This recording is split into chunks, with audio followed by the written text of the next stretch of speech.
Boom, what's going on? Talking to y'all today from the car. Today I want to talk about a little college football. And I want to talk about just some stuff I saw, what I'm thinking going into this next week, and kind of recap from last week.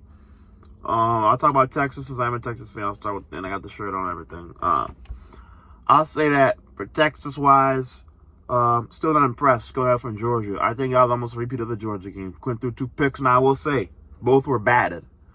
So I don't know if I can really, I wouldn't really put that on Quinn. They were 2 batted passes. That's not something I'm putting on Quinn. I will say though, on that, like, when teams know you're going to run screens on a certain quarter, like, I mean, obviously everybody runs screens, but when it's to the point where they know, like, this quarterback is so dependent on screens that they know, okay, watch out, like, you got to be ready for the screen at any point from any direction and get your hands up. I think that says a little something. That's all I'll put like that. I don't know all I say because y'all couldn't hear the honest truth. Texas offensive line gave up 4 sacks. Like I said, I don't think the offensive line is a problem. I think it's Quinn. I think that 4 sacks, like, okay, if you look at the pocket, like, look at the pockets he has. Yeah, he may get sacked a couple of times. I'm not really mad if they give up 3-4 sacks. Like, I'm not sitting here, like, crying about it. At the end of the day, I don't, like, Vanderbilt is a really good team, and they're top 25 at the end of the day. And they probably still deserve to be there because they get to run for their money.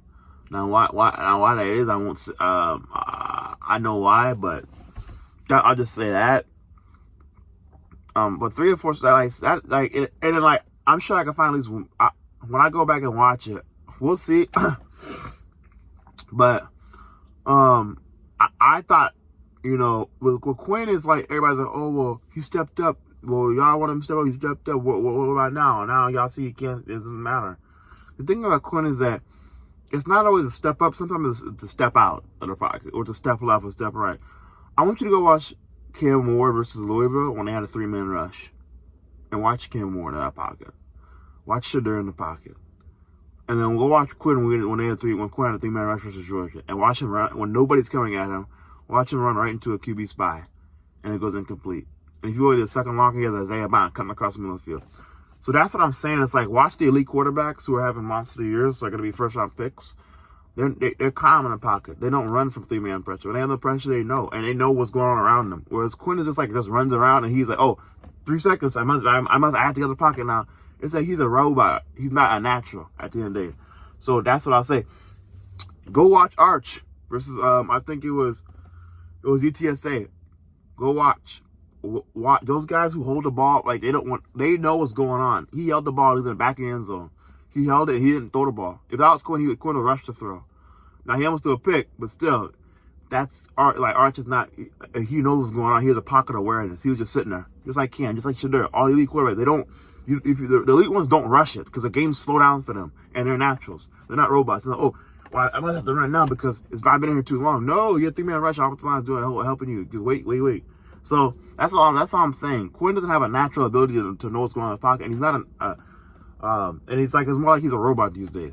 And my next problem is the lack of ability, because the show versus Vanderbilt. Vanderbilt started sitting on the short routes. Sark ran curls, like that kind of stuff. But teams know, and Vanderbilt, I mean, they executed. They got Texas 27 points. I say that's a win because Texas is way too talented not to be scoring 40. And I don't care who you are. I just don't.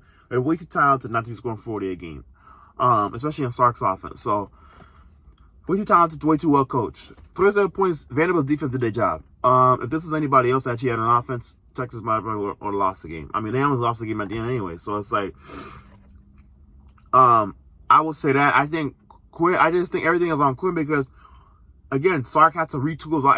And like I said, I think A&M, who are my biggest rival, I don't like A&M, I don't like Oklahoma. I will give them credit. They benched the starter, Connor Weigman, the 5-star for the Marcel Reed kid, and their offense looks 10 times better. Now, I'll get to them in a second, but I'm not going to say that. I'll just say that. But I will say this. Mike Elko did the tough thing and did what was best for the team. Sometimes, and guess what? The offense look like a brand new offense. They look that good. They look like an elite offense. Like, they look really good. Sark hasn't made a tough decision on look. And look, I'm gonna be honest. The way Sark is talking, just following the program, that kind of stuff, really heavily, and being in the know of what's going on, like those press conferences, watching people who know what's going on outside the program. The Sark is Quinn is gonna be the quarterback for the season. I'm gonna tell you that Texas will win a national championship with that dude. I can just bet on that right now. He's just not the same quarterback he was, and I don't ever know if he'll get back to that. I think for Sark, it just sucks because he's going to throw away a national. I think this is the best team in the country. If you go through just like off a position, like just look outside of Quinn, this is the best team in the country to me. I'll continue to say that. Because if y'all watch how Texas is winning these games, like their quarterback is holding them back and they still finding ways to win. Like I said, Texas could play Georgia 9 out of 10 times in 20 years. They won't win. I don't think they beat them once. So I mean, maybe one time, but that maybe on a Hail Mary or something. Like, I don't. The heck? Okay. So it's just like I just don't believe. And what I was gonna get at is a lot of Sark's offense is short, quick passes. So anybody that they play that has an actual defense and they understand that, and Vanderbilt kind of understood that too. Not saying they did, but they didn't have the talent, right? It's like they played man, got beat.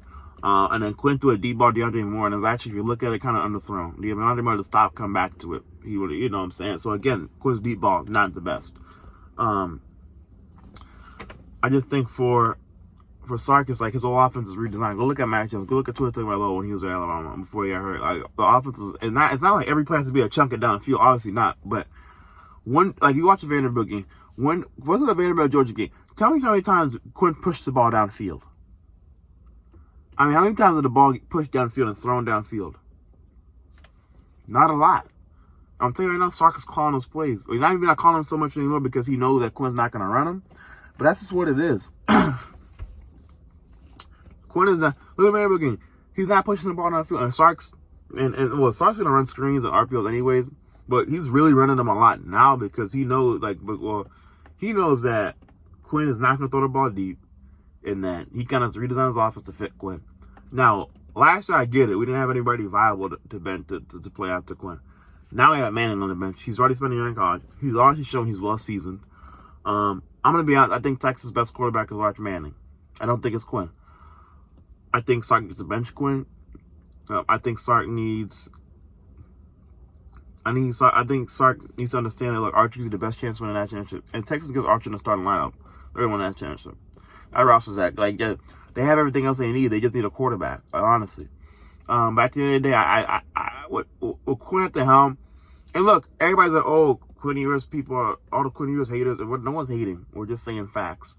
They're all quiet now because Quinn had a good game, bro. First of all, I mean, bro, look at the team he has around him. Like, and he has the best play call in college football, and one of the best in all football. Some people I would say, and Steve Sarkisian. I mean, of course, he's gonna we just congrats. This is y'all celebrating because Quinn played good versus Vanderbilt. We didn't bring him here to beat Vanderbilt at the end of the day. If that's what we're parading about, then we need to then Texas fans need to relook themselves in the mirror and say, what the hell are we what are we doing here? Because we didn't bring Sark here to beat Vanderbilt. Well, we didn't bring Quinn here to beat Vanderbilt. We didn't bring anybody. We were here. These dudes here to win conference and national championships. That's what we brought him here to do, right? And then beat Oklahoma and A&M. So it's that's just what it is. So I'm not. If you're gonna sit there and parade versus, at the end of the day, he played Georgia. That's what a national championship level team looks like. What you do versus Vanderbilt is cool. Against A&M, that's gonna be another big game. Let's see what you got. Let's see. Arkansas, big game on the road. Let's see what you got. Because I'm just gonna tell you right now, some D coordinators gonna take these short throws and these intermediate throws away, and they're gonna make Quinn throw it over top of them, and Quinn's not gonna be able to do it. This is what it is. Teams are gonna start sitting on these routes. Vanderbilt did late in the game. Teams are gonna start sitting on these routes and saying, "Quinn, beat me over the top. We're gonna take away all these check downs and all that stuff," and he's not gonna be able to do it. And if he proves me wrong, he proves me wrong. But I tell you, I've watched Quinn for the last 2 years, and now I'm going on 3. The dude does not have a consistent deep ball. He does not throw the deep ball at a high level consistently. Just what it is. That's always been a problem. You know what I'm saying? That was a big problem when Worthy was here. It's like, man, we got Worthy, but we can never get him over the top. Right? So it's just like, he could probably argue we didn't use Worthy. He didn't get the most out of Worthy just because of that. So it's what it is. And you can check me if I'm wrong. Go look at when Casey Thompson was playing for Tech. Go look at his highlights. Go look at Malik Murphy. Go look at Arch. Go look at Quinns. Look how explosive the offense looks with Casey Thompson, Malik Murphy, and Arch Manning versus Quinn Ewers. Every other person, the offense looks so explosive. They're pushing the ball down the field. Sark's offense looks like unstoppable. It's like, man, Sark, your offense is on fire. Because those guys actually able to throw a deep ball. And it's like, man, the offense looks like a whole different level. Quizzing the ball, it's like, okay, check down, here. That's what I'm saying. It's like, bro, we've seen his offense be explosive. We're not seeing it now, right? Because Quinn is in the game. And if you look at it, it's facts. So I just want y'all to go look at that. Go look at Archer's and play highlights. Go look at Malik Murphy highlights. Go look at K. Thompson highlights. And go look and see how explosive Texas offense is versus when Quinn's in the game. It's like just what it is. Like just like Sark. That's just, I mean, and it's a shame that Sark won't put Archer to get his offense to be more explosive to the way it needs to be run. But it is like I said. I don't see Texas going far with Quinn. I wouldn't be surprised if he blew the Arkansas game or he probably lost. If he lost to Arkansas and A&M, really wouldn't shock me. Because those teams are really good defenses, and they're gonna take, like I said, they're gonna be world coach, and they have talent to take those things away. So, or enough talent. So it wouldn't shock me. I can see Texas going 9-3, 10-2. I'm just gonna be honest. So, like I said, and then Kentucky too. Like the only thing about Kentucky, I don't think they have the offense to beat Texas. I just, it's good. Like I said, we'll see. We will see. But even when they beat Ole Miss, like it took like what Baron Brown making a hellacious catch. We'll see. Like I don't know. That's to me a tough ass for Kentucky. But I'll say this: if Kentucky offense somehow comes in hot, I could definitely see them beating Texas. Because Quinn is just not at that level he needs to be. And their defense is really, like I said, there's some really good defense. Like I said, Kentucky, Arkansas, and A&M. We're gonna find out how good you are, how good Quinn really is versus those other. I don't know, those are national championship level defense. Like those defenses are elite. So we're gonna find out how good you are versus those defenses. Like what it is. So if Quinn plays a hellacious game versus those three teams, I would shut my mouth and say, look, he's back. Like he's arrived. He's back to being elite. But if Quinn doesn't, and then because those are, and then the Brad Davis, Trevin Williams, Mike Elko, those are probably some of the three best offensive defensive minds in the game. Other than Texas defensive coordinator. And again, Texas defense is the best defense in the country. There was 2 touchdowns scored. Texas defense got bad footing, bro. They gave up 2 touchdowns off of turnovers because it was picked twice. So they got short fields and Vanderbilt scored twice. So I don't even put that on defense. I don't know. I think Vanderbilt had like 1 full field drive with a touchdown. Defense played phenomenal. If you look at the circumstances they were given, turnovers happened again. Continues to be frustrating, but it is what it is. This is at the end of the day, like I always say, this is Sark's job. Like this is what gets paid the big bucks to do. If he wants to go down with Quinn, then he can go down with Quinn. That's on him at the end of the day. At the end of the day, I would say this: we're gonna look back a year from now when Texas beats Georgia with Arch, and they're gonna say, "Man, was gonna be a worse offensive line." And they're gonna say, "Man, the offense was so much more explosive. I wonder why." The offensive line not what it was last year, and Quinn, and they have no problems this year with Arch. The offensive line was a lot better with Arch. I wonder why. Like y'all gonna see, bro, Archer's a better quarterback, and it helps when you have a functional quarterback that knows what he's doing back there. It's not a robot. It helps the offensive line out a lot, especially when they actually believe in you. Because these players have brains and they have social media and they see what the people are talking about, and guess what? They probably agree, honestly. So I'm gonna put it at that. When people don't believe in you, yeah, that does affect your play. If I don't believe in somebody, if I'm like, yeah, if I'm playing offensive line, I'm gonna go play for somebody, and I just like, okay, this dude doesn't really know what he's talking about. I could care less. Like, I'm not going to give 110%. Whereas, like, if I believe in you, I'm going to give 110%, do my best. You know what I'm saying? Like, so it is what it is. But at the end of the day, we'll see. At the end of the day, the games have to be played, and we'll see who is right, who's wrong. But Texas has a lot of work to do. Now, a Texas rant. I want to talk about A&M. A&M versus LSU was a big game this weekend. For A&M, I'll say this. Marcel Reed didn't impress me. Flat out. Marcel Reed didn't impress me because they ran read option the whole time. And he just kept it or he handed it off. That's not hard to do. And the thing is, we already knew he can run with his legs. That is not the concern. I don't like that's cool and all. That's great that y'all thought that we saw that he could do it. But I mean we already could do that. What's gonna impress me about Marcel Reed is, does he do it versus when teams take that away? Because when you play Texas is the lead defense, the best defense in the country.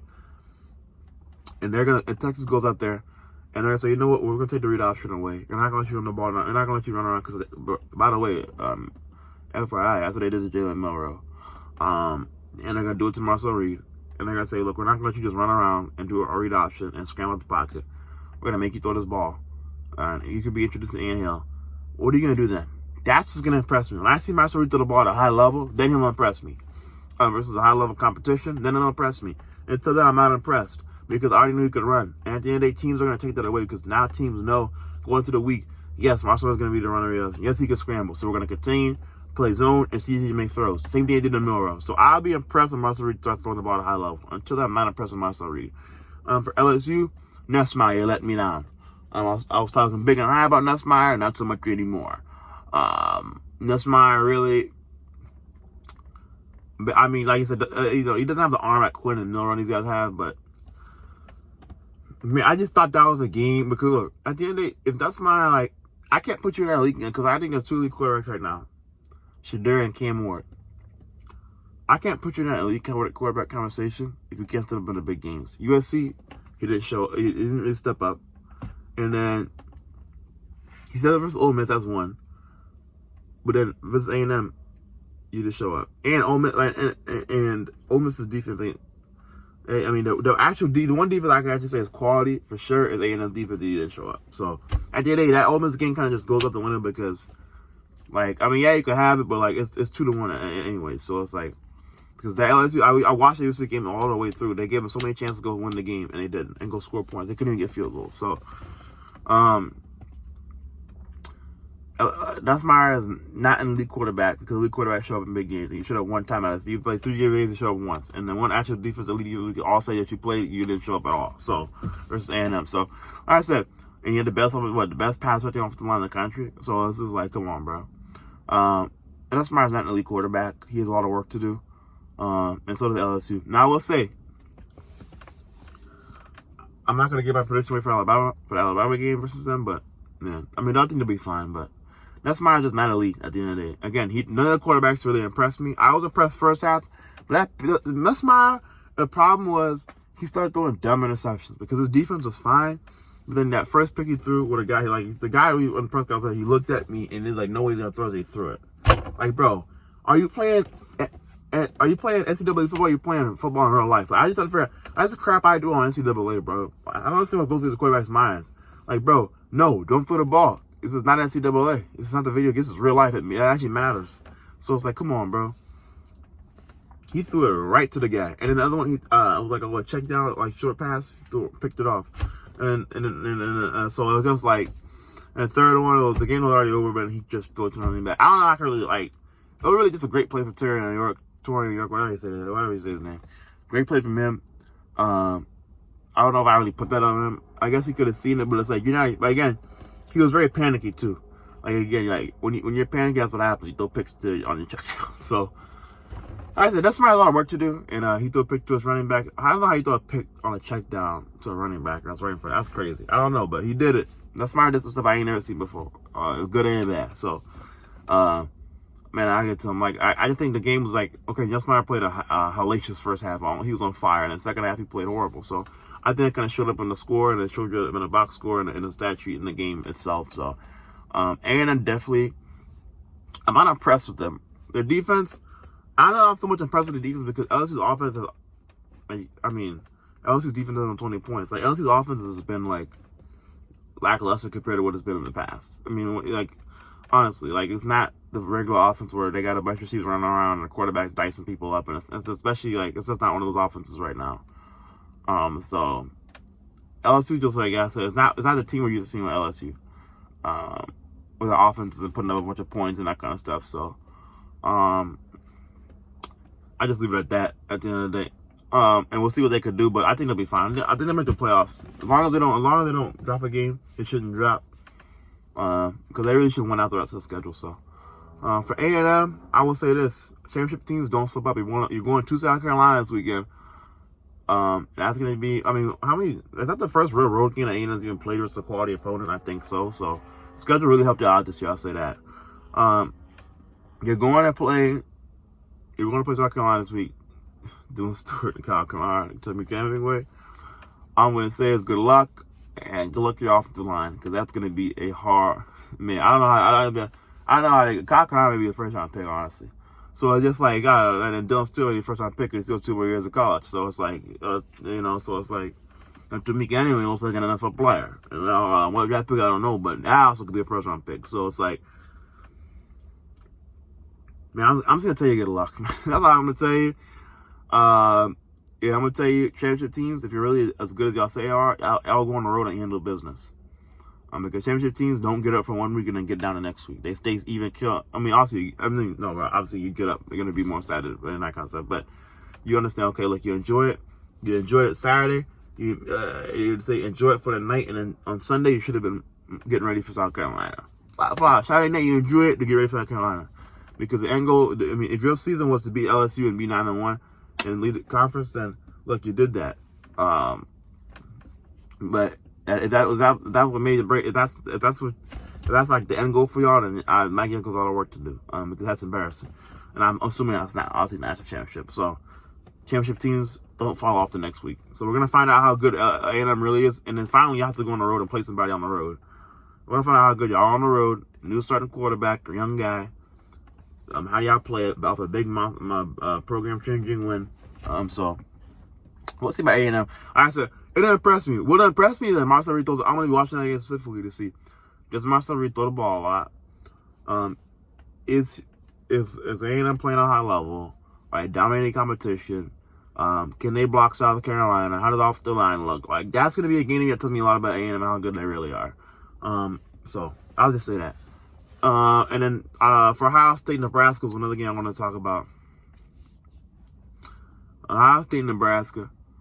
Nebraska is going to be a program. I'm telling you, next year they're going to make a run at the Big Ten Championship. Watch out, dude. This Dylan Raiola kid is going to be the first year. He's going through stuff they talked about in the game. He made some crucial mistakes, but this kid doesn't make mistakes twice, dude. I'm just going to be honest. They have a superstar in this kid. Him and Ja'Cory Barney Jr. Reminds me a little bit of Devontae Smith, kind of way he runs. Because like it's almost like he's jogging. Like that's the thing I always amazed with Devontae Smith. Like, bro, when he runs, like he's running full speed, but he's running so fast. Like, bro, it's not even because Tyler was fast too. But it's like something about the way he runs. Like he's so lanky. It's like he's jogging on the field. It's like, bro, this was running, but he's jogging at the same time. It's like wild. It's really freaky, honestly. But I think he reminds me of Devontae Smith. And call me crazy, what it is. I'm gonna stand on my points. Dylan Raiola is Patrick Mahomes level quarterback. Caleb Williams, like he's not Patrick Mahomes. Caleb Williams, Dylan Raiola, like we all know that. So, Nebraska superstar at quarterback. If they just keep building up the roster around him, they're gonna be just fine. And the way they're recruiting, they're gonna be a problem. Nebraska, I think next year will contend for a Big Ten championship because they have the quarterback and they have the roster around them. And Nebraska fans, you should not hold your head. What they say? First you lose big, then you lose small. Then you win small, then you win big. So you have to keep that in your head. You lost small. Your big win is... This is perfect. You lost big versus Indiana. You lost small versus Ohio State. Pretty soon, y'all are going to win small. Pretty soon, y'all going to win a big game, but it's going to be a small win. Then y'all going to win big. That's probably going to be next year, I'm going to be honest. But still, both those wins are going to probably be next year. But still, I haven't seen our schedule, but I don't know. But I'll say that. But I'll say that Nebraska has nothing to be embarrassed about. Y'all are on the way up, man. I knew Matt Rhule was a coach when he rebuilt Baylor. I'm just gonna be honest. Like if he could rebuild Baylor, you could really be a coach. I'll say that. Matt, y'all have the coach. Dylan Raiola is a superstar. The most important thing is quarterback, head coach. If you have those two, you're gonna be winning games. Y'all have that. So from Nebraska, I have nothing to be embarrassed about. You're recruiting. I see the guys are recruiting, and they're recruiting some guys. I see that like they're in battles with Texas and Ohio State and Oregon. Like they're in battle. Like they're recruiting those type of players. So that just lets me know where they are as a program and what they're trying to do. They understand like we got to do this. We got to recruit at a high level. Some programs like Colorado don't understand that, but they understand that. So we'll see. We'll see. But I just think Nebraska, like this is just the one season y'all gonna have to take it and eat it. But after this, I think Nebraska's gonna be an national championship contender with Dylan Raiola. I don't know who's coming after him at quarterback. But I think with Dylan Raiola the next 2 years, I think they'll be contenders for a national championship. I think, and because of a Big 12 playoff spot and that kind of stuff, I just think Raiola is that good. And this is the 1 year. What did he say about UConn? What he say? This is beat us now. This is the time to beat us right now. This is the time. Right now's the time. Oh no, he said you better beat us now. You better beat him now. Because when this Israeli kid figures it out, man, that's good. Him and Ja'Cory Browning, and then they got all the other dudes, but man, him and Ja'Cory, and they got Jackson Ward. That dude went track. He's like he said, I think he's so fast. That dude could be an Olympic sprinter. I like they got dudes. They just you don't know. See, they don't know about him yet. Malachi Coleman, you don't know about. See, like they got dudes. Y'all just don't know about him yet. Like he got weapons. Nebraska gonna be just fine. Watch next year, they gonna blow out Ohio State. I promise you, they gonna beat Ohio State. They probably blow them out. So like I said, Nebraska will be just fine. Y'all will be national championship contenders next year, and gonna be cutting for a Big 12 championship and a playoff spot. I'm sure you'll be in the playoffs next year. So nothing to be concerned about for Nebraska. See how you can be like an AC or something, but we'll see. But nothing to be concerned about. It's not embarrassing. It's part of it. You don't just wake up one day and become a national contender. You don't wake up one day and win in life without going through the losses. Nobody ever won in life without going through losses, whether that's football. And that's why I always say football is a great teacher. Is a great teacher in life because it teaches you in life that even a win, you got to lose before you win. Because you got to learn from why you lost. And you got to see, okay, because when you lose, it really tests, okay, you lost. How bad do you really want it? Are you going to work out? What are you going to do for that? So that way, to make sure you win next time. And understand why you lost. And then make up for that. Like, okay, I need to work on this. I need to do this. Oh, I need to do this. I need to keep trying this. So it's like that's why I say football's a great teacher of life. Because other than life, anybody's a millionaire, LeBron, they had to lose. They didn't just wake up and win. They had to work for it, and they lost. And then they had to go back and do it again, and do it again, and do it again. And finally, they broke through. Nebraska can be just fine. Y'all going to be a hellacious program with Dylan Riley and Matt Rule. Big fan of what y'all building out of the staff. And y'all have nothing to be concerned about at the end of the day. So congrats to Nebraska for finding a quarterback and a coach. That's the hardest part. They did it. So I'm not Nebraska. Nothing to be worried about. I appreciate y'all for watching. I want to talk about Oklahoma. Flat out embarrassing. Jackson, the offense did look better with Jackson. Back then, they scored 14 points. This is not the 19. This is in the SEC in 1990. So that's not gonna cut it. I think for them offensively, it's just not gonna be done this year. And my biggest thing is they give them 9 sacks versus Ole Miss. That's horrible. Oh, and y'all think Texas has a bad offensive line? 9 sacks to Ole Miss. Obviously, has a very talented D line. So not only I'm not considering like they're a trashy D line, but 9 sacks is insane.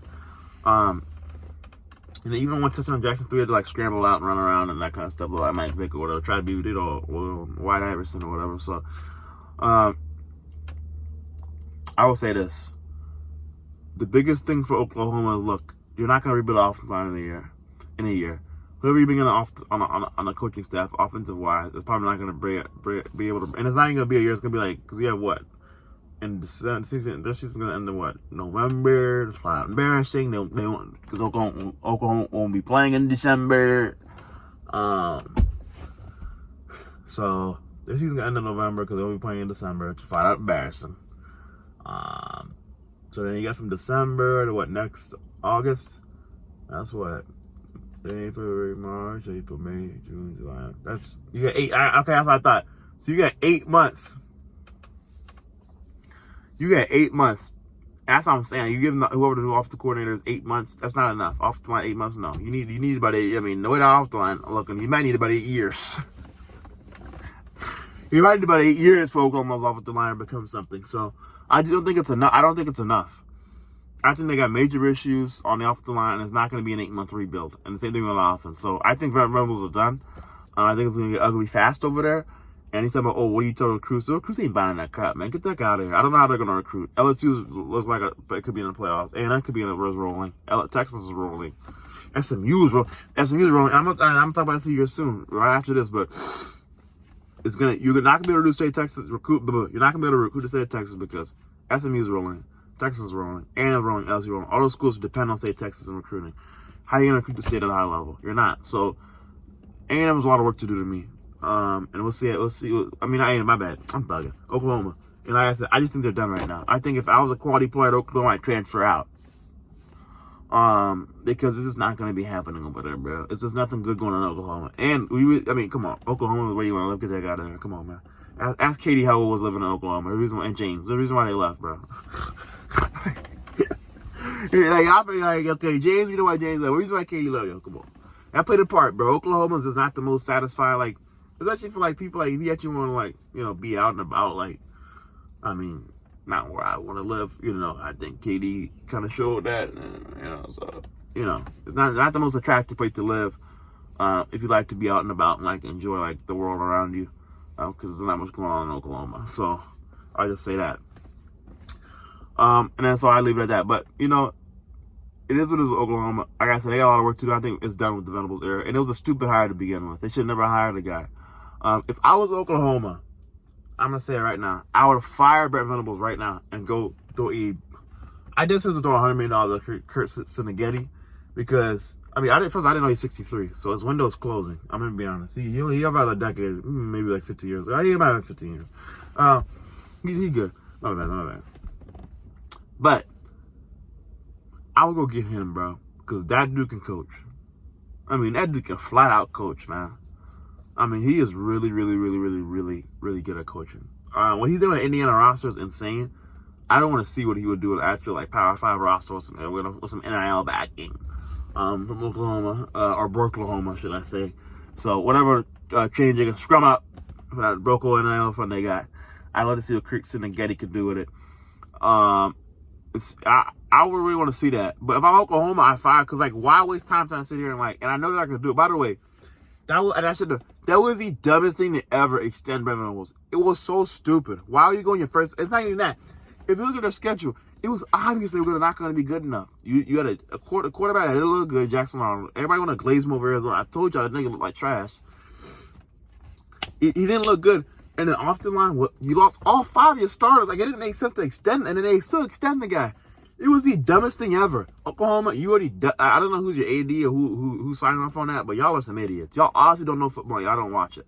Because that was stupid. It was so obvious Oklahoma was going to be trash. I just don't understand. Like, they should never have been ranked. I don't understand people ranked them. That's why I don't like the, that's why I don't like, niggas, if you had Oklahoma ranked in your AP poll to start the season, you're an idiot. I'm just going to be honest, you're an idiot, and I don't understand how people value your opinion, because there's no way you went and looked at all the schedules and said, yes, I believe Oklahoma top 25 team. You did not watch Oklahoma. You didn't watch them. You didn't pay attention to them. You just said, oh, it's Oklahoma. That's why I question some of these people's opinions, because it's like, bro, how can I say y'all know ball, but then y'all have Oklahoma ranked in the top 25? You don't know ball. You're not watching. You're just saying that because of Oklahoma, off the name brand. That's not too much. Y'all get caught up in a name brand. I don't give a damn about no name brand. At the end of the day, when I said B was gonna beat Bama 2 years in a row, and guess what? We would have if Quinn never got hurt. Everybody told me I was on delusional and that crap. Because of Alabama's name brand. I didn't give a damn about Alabama's name brand. I care less about Alabama and what name and brand they got. At the end of the day, it's about teaming on the field. Because guess what? Name brand, what do you gotta learn? Name brand does not win championships. Name brand does not win players and execution and scheme, and that coaches do. Name brand, Alabama can't just walk on the field and say we're Alabama, game over. It doesn't work like that. That's why I don't understand. Y'all have to go and play a clean game and play a quality game. Y'all don't understand. But I'll say this. Oklahoma's a lot of work to do. And if I was him, I'd go hire Kurt Sinagetti. I'm sorry, I understand like he's saying Kurt Sinagetti, dude, Matt Campbell. There's so many good dudes to hire out there. But are you willing to make that hire? Because it's not the sexy hire at the end of the day. That's not the sexy hire. It's not cute. It's not that kind of stuff. But it's a hire that you know. Look, if you hire Matt Campbell, nobody can say you're dumb or you're stupid or like, look, the dude was look what he's doing at Iowa State. The dude deserves to be coaching at the highest level, at Power 5 level. That's all I'm gonna say. If you hire Kurt Sinagetti, nobody can sit there and laugh at you. I think they need to go hire Kurt Sinagetti. The other team I think needs to go fire that coach and go hire Kurt Sinagetti or Matt Campbell is Ohio State. I think right now they need to be fired. That performance on Saturday versus Nebraska, I didn't talk about them. I should have got to that. I'm using this as a time to get to it now. That was flat out embarrassing. Flat out. How much more embarrassing does it get? They played a horrible brand of football. And that's why I kept trying to say to niggas, like, it don't matter if they got Travis Etienne, Quinshon Judkins, Edgerrin James, or Barry Sanders and Ashton Jeanty in the backfield. Bro, the offensive line is not a really good run blocking unit. They just don't run the ball well. I have to say that's not what they do. This is what it is. I don't care who they get in the backfield, bro. Barry Sanders and Ashton Jeanty could be in the backfield. I say the 1-2 duo.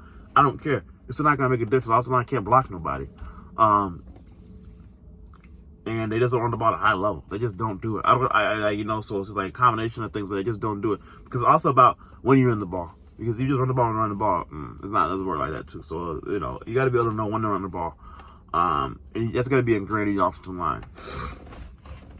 And they never just did it consistently. And I'm trying to tell you, Quinshon Judkins is the... And by the way, I don't know why y'all thought Quinshon Judkins is the dumbest dude of like... Bro, he left Ole Miss, who was going to be RB1. He would have had an amazing season, probably been a first or second round draft pick. And then he would have graduated, been a legend at Ole Miss, all that kind of stuff. And then you go to transfer to ISC to share the backfield on a team that doesn't run the ball at a high level consistently. Like, get the hell out of it. This dude's a dummy. He's almost as dumb as Devontae Adams. Like, so, Quinshon Judkins, you're an idiot. I don't know who's leading you in that, but like I said, chasing the bag, that's what it gets you, bro. I mean, y'all forget Jack Starr and Lane Kiffin pretty much came out and took shots at him when he transferred out. And like, came out to find out, like, bro, he won an NIL. Like, I mean, you're chasing NIL. Like, that's what Deion Sanders said, and it's true. Are you chasing NIL or are you chasing the NFL? Because if you chasing the NFL, you would have stayed at Ole Miss. So, and who knows, with him, if they had him, Ole Miss might be undefeated right now. So that's what I'm gonna say. He might have been the missing piece they need, because at the end of the day, you got to be on the ball. Almost can't run the ball at high level too. So, and they brought an offensive line too. Like, they spent NIL. So I'm sure he was being well compensated, but he wanted more than they probably could offer. And Ohio State was thrown out of the bag because Ohio State was trying to pay for that championship. But guess what? If you don't have the coach, you don't have the quarterback, you can pay for whatever. It doesn't matter. And Ohio State doesn't have the coach. They don't have the quarterback. Will Howard stinks. He's not good. I don't know if y'all couldn't tell. At the end of the day, he's a good quality quarterback, but he's nothing special. You're not gonna win that championship with him. Y'all, the defense is just overrated. It's just like I just don't see it. Like, for all they got I want to name the dudes that actually could probably go almost anywhere in the country, if not anywhere in the country, and go start somewhere. Caleb Downs, Lathan Ransom, Jordan Hancock, David and Igbinosun, Denzel Berg. Let me see, Sonny Styles. Let me see what else they got. Tyleek Williams, JT Tuimoloau, Jack Sawyer. Like, I mean, I gotta keep going. Like, it's just like, I mean, come on, bro. I mean, on offense, Jeremiah Smith, Trayvon Henderson, Quinshon Judkins, Will Howard, Colonel Tate, Mecca Ibuka. You know what I'm saying? Like, you know, G. Scott Jr., Donovan Jackson, Tegra Tabalosha, like, Josh Fryer's been having a pretty, from what I've seen, the stats wise, I haven't watched him. I mean, he didn't look too horrible. I mean, I'm like, if I'm not talking about you as an offensive lineman, you're probably doing pretty good. So I'll say maybe he could, like, I mean, like, this is like, what, the center, even though he wasn't the best at Alabama, like, he was at Alabama, he could probably go to a lot of places in the country and start, like, Seth Hennigan. So it's just like, I mean, dude, and then, like, bro, I'll tell you, like, name me one person, how many players in their starting lineup not gonna play in the NFL? Like, that's what I'm like, and I'm talking about hot, like, bro, Caleb Downs is a walking first round pick. Jordan Hancock, Jason Burke, like, David Igbinosun. I don't even know who they really playing like, because they got so many dudes. They got CJ Hicks, they got Sonny Styles. I saw his brother Lorenzo was in the game making plays. He's probably gonna be an NFL player at some level. Like, then he's a backup. So it's like, you know, it's just like, it's like that's the thing. It's like they try to pay for a roster. It don't work like that though. Like, it just doesn't work like that. So it's just like, I don't know what to tell you, but like I said, I didn't never the Trey Anderson, the Quinshon Judkins move never moved me, because Ohio State never ran the ball like that, and I didn't come and say, oh my gosh, Ohio State's gonna have a rushing attack. It's gonna be so scary. No, it's not, and it showed versus Nebraska. They don't have their rushing attack is nothing. They can't run the ball at a high level. So in Nebraska, you know, so it's just like, in Indiana, I just saw them bust runs all over Nebraska. So like I said, Tony White did a hellacious job, and he actually screwed Ryan Day, but man, there was some stuff like they ran a QB. They told me broadcast they ran a QB screen. They were like a little screen to the right. It was like it's motion I had back out. Well, I think they motion out where they had a receiver out there, and he just kind of ran like this. One of the two ways they did it, and they're like, man, once they saw the linebackers kind of vague. I think because off the motion, linebackers vacated midfield. They should have a check to automatic QB power, or like a QB just run up the middle.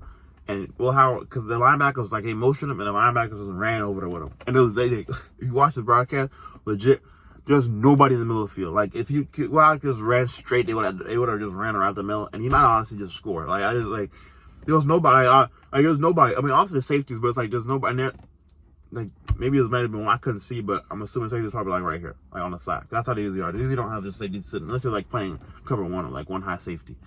obviously. But it's like usually if you're any other coach, you're not gonna have and like post play you might say the middle of the field, but pre play you're not gonna say just sit in the middle of the field. You're gonna have them split out. That makes sense depth wise. I'm like, they want to why you have 2 players right next to each other makes no sense. So, it's just like simple stuff like that. But again, it's just the offense is not impressive. Trevor Henderson and Trevor Jacobs are not impressive. It doesn't make sense. Those 2 dudes are not going to be a somewhat elite duo. People kept overhyping them, and they overhyped like Quincy Jacobs and Trevor Henderson. They're not all that. The rushing attack is not there. It's not, and I'm saying right now it's not going to be there. Especially if you think you're going to walk into Happy Valley and Penn State and their defense, you think is going to just start running the ball all of a sudden, you can get the heck out of here. So I'm not going to get into that, but Ohio State, that never moved me. It never impressed me because Ohio State never been able to. This is what J.K. Dobbins, they had like an elite rushing. Trey Sermon. But even then, like I thought Trey Sermon really kicked up like when they started making it like at the end of the year. He kind of kicked up at the end of the year. Again, I just never believed in Ohio State's offensive line run blocking wise in the running game. So like I said, it's not impressive and it's showing on the stat sheet. So I said Ohio State has a lot of work to do. Like I was saying, I will fire I will fire Ryan Day, hire Kristen Gideon and Matt Campbell. It's find out what it is. If they want to refuse to do it, they can. But I'm just saying that's what I would do. It's not the sexiest hire. It's not the smartest hire. But it's a smart hire. It's probably the smartest. Those 2. It's kind of debating which one you want. But it's just like, bro. It's just like those 2 dudes can coach, bro. Like if I was a Texas fan and I wanted to coach, I go for either Kristen Gideon or Matt. Like if I knew like okay, these are my options. Like if I knew I couldn't pluck a coach already, like Lane Kiffin or somebody, I don't even know if I want him honestly at this rate. But like if I couldn't pluck a Dan Lanning or somebody like that, I would say yeah. Somebody like I would honestly I might, even if I could, I'd honestly say like I would take Kristen and Gideon and Matt Campbell, honestly. Like those 2 just win, bro. I think they won't let the talent. So when you give them more talent, elite talent, they already sure they can coach and they have a scheme. What do you think they're gonna do? Like, so like people don't understand. I would say it's about to put another quarterback in the NFL. They're about to put another running back in the NFL. Abu Sama, look him up, bro. Rocco Beck is the truth. They have 2 to 3 receivers. I know Gerard Higgins, like they're the truth. After they just put, people don't forget they put 3 first-round picks. They had defensive end go in the first round. Will McDonald. They had Breece Hall. They had Brock Brady. Like, dude, I'm sure there's some dudes I'm forgetting. Jeremiah Cooper's gonna be an NFL draft pick. He's playing for safety for them. Like, I look at the ability. Like TJ Tampa's a player. I think he's in NFL. I think he got drafted. But like, bro, he might still be in the college. Like, bro, that guy's got like and imagine he can do some real like actual like Oklahoma level talent, like Power 5 talent, and he also can recruit. And he knows what good talent looks like, and he can coach. Both those dudes know that look. And the thing about Kristen Negedi is, bro, what's impressive is that he hasn't even got a freshman, like his own recruits, his own like now he's building that. But he hasn't even got his own freshman recruits in. Yeah, he hasn't even got guys that fit exactly what he wants and what he's looking for. He's doing it with a bunch of dudes that he just put together from JMU. Which, okay, he recruited those guys, he built that up. But I think they took 13 players from JMU. The rest of the roster is just whatever was left over from the last staff. And what he get from the portal, and he put that together, and he's kind of making it work with what he has. Like he's making chicken crap out of script trash. Like no offense, So it's like, us this guy's a really good player, but it's like he's making them. He's making guys fit his scheme. Like he's just taking what he has and making the best. Not fit his scheme, but he's taking what he has and making the best out of it. He hasn't even gotten his guys to fit his scheme and do what he wants to do and look the way he wants them to look and all that kind of stuff. So, because Sark talked about that. I remember Sujat Keegan, who played Coach Jackson. This team finally looks like how I want to look and talks like how I want to talk and acts like how I wanted to act. He hasn't even gotten there. Sark got that in year 3. He hasn't wait till if Kirsten ever makes it to year 3 in Indiana. Good gosh, he's actually won the national championship. So, their recruits gonna go through the roof. Maybe it's gonna be crazy if Indiana actually has a dominant football and basketball program. I don't know last time that happened. So maybe the 40s this happened. So congrats Indiana, congrats. But yeah, for sure. I think that Kristen and Gideon might be like top 2 dudes for Ohio State, Oklahoma. I think Ohio State is a fire on there because it's just not going to work out over there anymore. And they won't, but I'm just saying, y'all will never win that championship with that guy, man. I'm just going to be you never will. So, Ohio State fans, y'all can do all that. Y'all, the funny thing, y'all don't believe in him. I don't think the players really believe in him. And if they do, man, they must be delusional. I'm going to be honest. So, I just put it like that. This is the end of the video. I appreciate y'all for watching. Y'all want to hear more? All you get me in the comments. So, like, subscribe, comment. See y'all next one. We out.